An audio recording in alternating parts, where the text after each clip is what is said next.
What if everything you were told about your country was just a story to control you? What if war is not about bravery but about money, power and ego game? And what if this thing we proudly call nation was not meant to be worshipped like a god but simply designed as a tool to organize human life?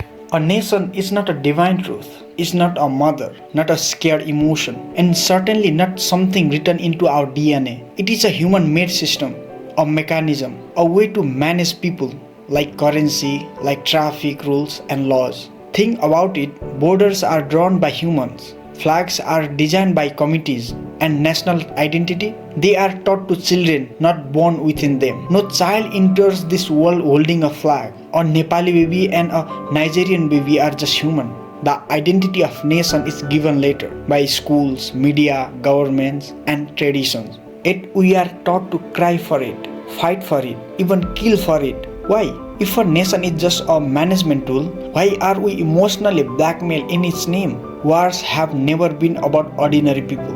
They are about power, profit and pride. It's the farmers, the workers, the innocent. The poor fight the wars and the powerful collect the rewards. Do the orphans benefit from wars? Do the widows? No. But the arms declares do. The politicians do. The media gets stories to sell, and the powerful use patriotism to silence criticism. Vladimir Lenin once said, "A war between imperialist power is a fight between thieves overload." Che Guevara picked up a gun, but only to stand for the oppressed.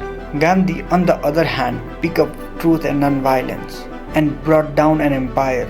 Hitler screamed about conquest. Jesus whispered about forgiveness. Whose path we are following?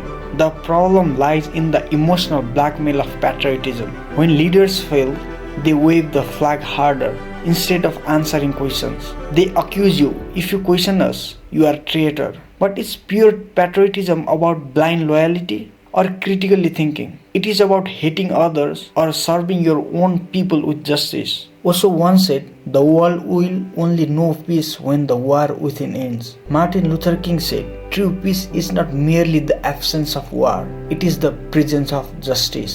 Gandhi said, "An eye for an eye makes the whole world blind." And yet in our so-called modern world, we are still taught to blindly follow, not to question. Why? What would happen if we stop seeing people through the lens of nationality and saw them as human first? What if we ask, why do we have money for bombs but not for schools? Why do we fund hatred but not healing? Why we do build tanks faster than we build schools? The truth is, the idea of nation was never meant to be worshipped. It was meant to manage basic systems, health, education, justice, transportation. It was never meant to demand your emotion, your hatred, or your blind devotion. When it fails at the management, maybe it's time to rethink the idea, not glorify it. You are not just Nepali, or American, or Russian, or Chinese. You are human. And as human being, your highest duty is not to kill for a nation, but to think for yourself, to speak for peace, and to live with compassion. True patriotism does not shout, it questions, it thinks, it serves. The nation is just a system to manage people, not an excuse to emotionally blackmail them.